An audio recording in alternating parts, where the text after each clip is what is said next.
जय हिंद दोस्तों। आज हम लोग पढ़ेंगे गणित कक्षा 10 त्रिकोणमिति 2024 और 25।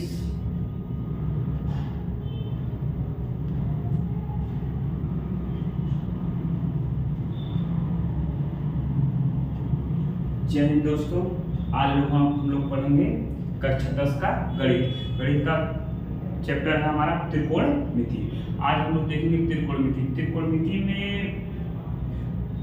बोर्ड एग्जाम को ले लिया जाए या ऐसे बहुत ही इंपॉर्टेंट चैप्टर होता है त्रिकोणमिति अपने आप में बहुत जितना भी कहा जाए उतना ही ज़्यादा इंपॉर्टेंट होता है, क्योंकि इसका रोल ही वो कुछ अलग ही होता है पूरे मैथ में।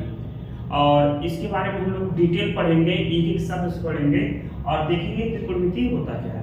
त्रिकोणमिति पढ़ने से पहले हम लोग पाइथागोरस थ्योरम पढ़ेंगे, क्योंकि त्रिकोणमिति का 30% का हल कह लिया जाए, 20% कह जाए तो पाइथागोरस थ्योरम पे ही होता है त्रिकोणमिति। और त्रिकोणमिति बहुत ही आसान होता है अगर कहा जाए तो, बस समझने की बारी है। अगर हम अच्छे से समझ जाएंगे कि पाइथागोरस थ्योरम क्या होता है, तो पाइथागोरस थ्योरम की सहायता से हम लोग बहुत कुछ ऐसा आसानी से लगा लेंगे, और जो कि हम आप लोग को बताने वाले हैं कि त्रिकोणमिति हम लोग कैसे आसान कर लेंगे। सबसे पहले हम लोग देखेंगे पाइथागोरस थ्योरम। पाइथागोरस थ्योरम होता क्या है, तो आइए हम लोग समकोण त्रिभुज के माध्यम से पाइथागोरस थ्योरम के बारे में हम लोग समझते हैं तो और क्या होता है।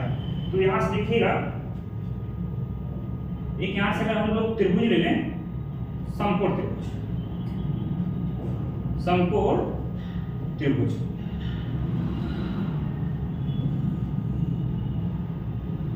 ये होता है समकोण त्रिभुज ए बी और सी।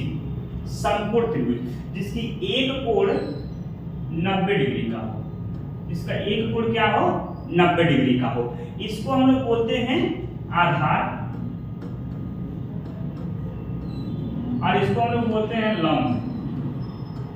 क्या बोलते हैं? लंब। और ये होता है कर्व। इस आधार को हम लोग बी से डिनोट करते हैं और लंब को हम लोग पी से, और कर्व को एच से।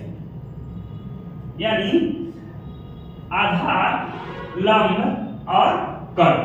अब यहां पे देखिएगा, जब ये 90 डिग्री होता है दो कंडीशन बनते हैं यहाँ पे, या ये 30 होगा या 60 होगा, या ये आपका 60 होगा या तो 30 होगा।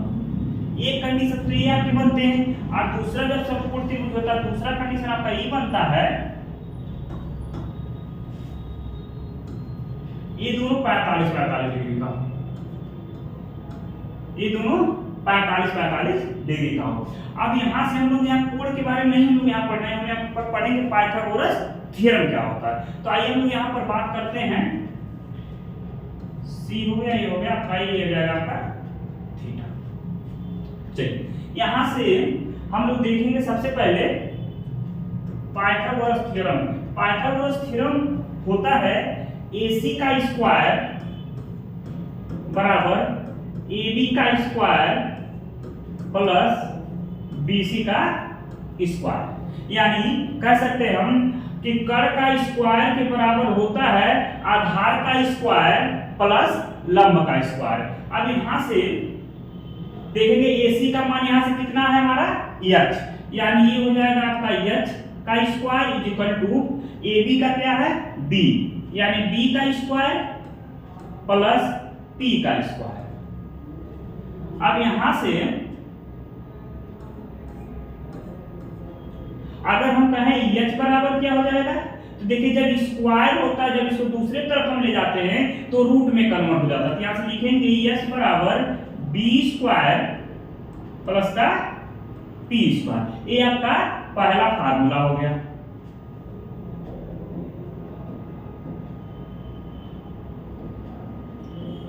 ये आपका पहला फार्मूला हो गया। अब यहीं से अगर हम लोग देखें, यहीं से अगर हमको b की वैल्यू निकालना, b स्क्वायर बराबर, तो कहेंगे h square minus p square. तो b बराबर हो जाएगा आपका h square minus p square under root हो जाएगा। ये आपका दूसरा फार्मूला हो गया। ऐसे अगर यहीं से हम लोग देखें p स्क्वायर बराबर क्या हो जाएगा, p स्क्वायर बराबर हम लिखेंगे यहाँ से H square minus B square. P बराबर हो जाएगा आपका अंडर रूट में H square minus B square. ये आपका तीसरा फार्मूला हो जाएगा। बस यही 3 फार्मूला है जो पाइथागोरस थ्योरम में, इसी के सहायता से हम लोग त्रिकोणमिति को सॉल्व करेंगे। त्रिकोणमिति को सॉल्व करने से पहले हम लोग ये पाइथागोरस थ्योरम इसलिए जानना बहुत जरूरी है क्योंकि अगर पाइथागोरस थ्योरम आपको नहीं पता रहेगा, त्रिकोणमिति भी कहीं ना कहीं आपको प्रॉब्लम करेगा लगाने में। तो आइए इसके आगे हम लोग देखते हैं कि इसमें हम लोग क्वेश्चन कैसे लगाएंगे। अगर हम लोग क्वेश्चन यहाँ से देखते हैं, पहले इसको हम लोग मिटा देते हैं, नेक्स्ट पेज कर लेते हैं, सबसे अच्छा रहेगा। और यहाँ से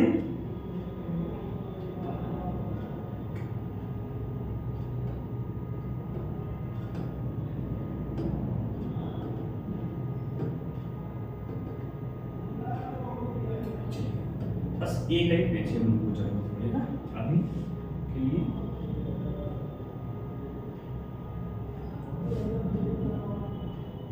इसको साइड कर देते हैं।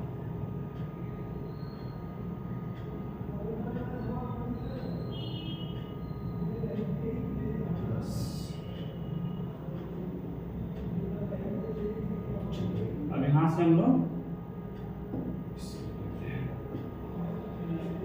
लोग फार्मूले को तो देख लिए हैं यहां से।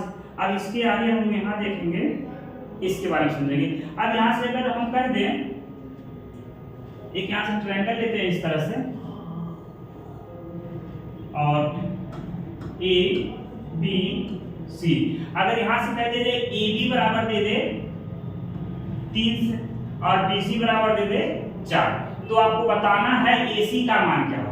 यानी अब यहां से देखिएगा, आप लोग लिखवाएं h equal to under root में बी स्क्वायर प्लस का पी स्क्वायर। यानी ये आपका हो जाएगा b बराबर और ये हो जाएगा आपका p बराबर। यहां से h equal to under root में b का मान कितना है 3 का स्क्वायर प्लस 4 का स्क्वायर।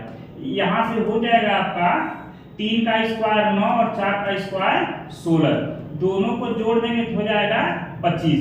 25 कितने का वर्गमूल है 5 का, यानी यहाँ लिखेंगे 5। यानी हमारा h कितना हो गया, h बराबर कितना आ गया 5। यही आपका पाइथागोरस थ्योरम होता है। यानी कर्ण का जो स्क्वायर होता है वो आधार का स्क्वायर प्लस लंब के स्क्वायर के बराबर होता है, लंब के स्क्वायर के बराबर होता है। आप लोग यहाँ देखिए, बहुत अच्छा चीज लिखे हैं आपको याद करने के लिए पॉइंट को। देखिए यहाँ पे हमने लिखा, यहाँ पे लिखे हैं P और B। P और B का मतलब ये P या तो B या B या P, यह नहीं बदलता है। यानी आधार और लंब में परिवर्तन हो सकता है, P B हो सकता है, B P हो सकता है, लेकिन कर्ण में कोई परिवर्तन नहीं होता।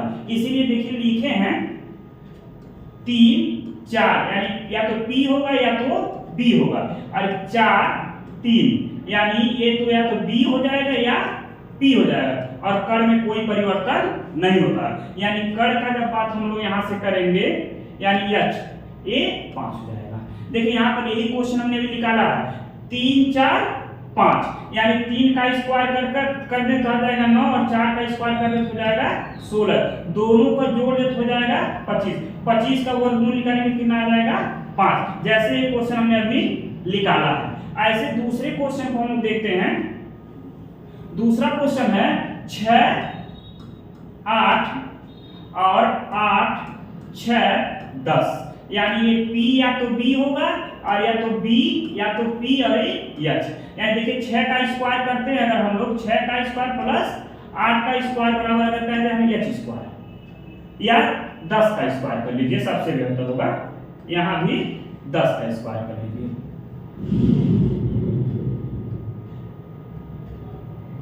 10 का स्क्वायर आंसर कर लेते हैं लोग।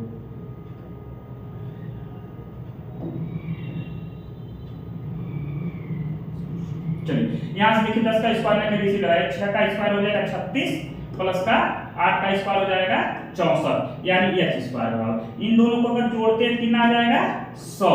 h स्क्वायर बराबर हो जाएगा आपका 100, तो h बराबर क्या हो जाएगा अंडर रूट में 100, यानी h बराबर हो जाएगा अंडर रूट में 100। तो ये कितने का वर्गमूल है 10 का, यानी x की वैल्यू कितना आ गया 10। देखिए ये आपका h का मान है।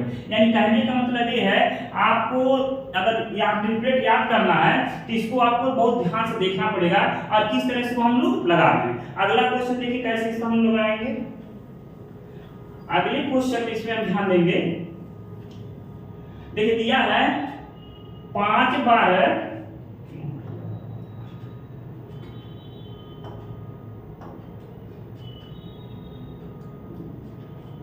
5 12 दिया है, 12 5 दिया है, कितना हो गया 13।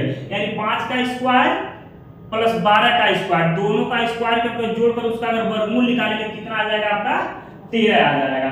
ऐसे देखिए 8 15 और 15 8 बराबर कितना होता है 17, यानी 15 8 या 8 15 इक्वल टू कितना हो जाएगा 17। और ऐसे देखिए 20 21 या 21 20 बराबर होता है 29। ये सब पाइथागोरस थ्योरम का ट्रिपलेट है जो कि आपको याद करना होगा। और या तो ऐसे ट्रिक से याद कर लीजिए तब पर भी आपको याद है कि इसके सारा से निकाला जाए, बस ये समकोण त्रिभुज से सब निकालना है जो कि मैंने आपको पहले बता दिया। और अगला देखिए यहाँ पे 24 7 या 7 24 कितना हो जाएगा 25 हो जाएगा यहाँ पे। और देखिए 10 24 10 24 10 10 24 26 हो जाएगा। 40 9 और 9 40 कितना होता है 41, यानी 40 का स्क्वायर प्लस 9 का स्क्वायर बराबर होता है 41 के स्क्वायर की। यानी देखिए 40 का स्क्वायर हो जाएगा 1600 और 9 का स्क्वायर हो जाएगा 81, यानी 16 41 का स्क्वायर होता है 16 81। इन दोनों को जोड़ेंगे तो हो जाएगा 16 81 बराबर 16 81। ये आपका देखिए दोनों तरफ से क्या हो गया बराबर हो गया। ऐसे यहाँ देखिए दिया है 11 16 16 11 61 का वर्गमूल होता है।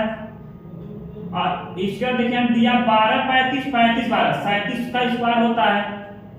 ऐसे यहाँ पे ज्यादा ट्रिपलेट दिया गया आपको जो कि आप लोग याद कर सकते हैं। एक त्रिकोणमिति का ये अगर आपको ये निकालने आ गया और ये आप समझ गए कैसे आता है तो आपको त्रिकोणमिति का जो पहला पॉइंट हम लोग पढ़ेंगे वो बहुत आसान हो जाएगा। जैसे यहाँ पर ट्रिपलेट याद होना चाहिए, जब ट्रिपलेट आपको याद हुआ तो छोटे छोटे शब्दों से हम लोग बड़ी क्वेश्चन को बहुत आराम से लगा सकते हैं। जैसे मैंने आप लोग को अभी इतने क्वेश्चन बताया है, ऐसे आगे और भी प्रैक्टिस करने के लिए देखिए नीचे कई बहुत से क्वेश्चन भी हैं जो आप लोग इसको प्रैक्टिस करिएगा। और जो भी इसमें कमी आए जो नहीं समझ में आएगा कमेंट करके जरूर बताइएगा कि सर यहाँ एक बार हमको और समझा दीजिए ये कैसे यहाँ से लिखा है। जब आप एक बार उस चीज को कमेंट करके बताएंगे तो मैं जरूर कोशिश करूंगा कि हाँ उसको मैं देखूंगा तो मैं जरूर बताऊंगा आपको कैसे ये होता है। और अगला क्लास जब भी हम पढ़ेंगे कल इसको जरूर हम एक बार आपको डिटेल बताएंगे। फिर हम लोग कल त्रिकोणमिति का टॉपिक को स्टार्ट करेंगे कि त्रिकोणमिति में लंब क्या होता है, आधार क्या होता है, कर्ण क्या होता है, sin थीटा इक्वल टू क्या होता है, cos थीटा इक्वल टू क्या होता है। ये हम लोग कल की क्लास में इसको पढ़ेंगे। आज के लिए इतना ही।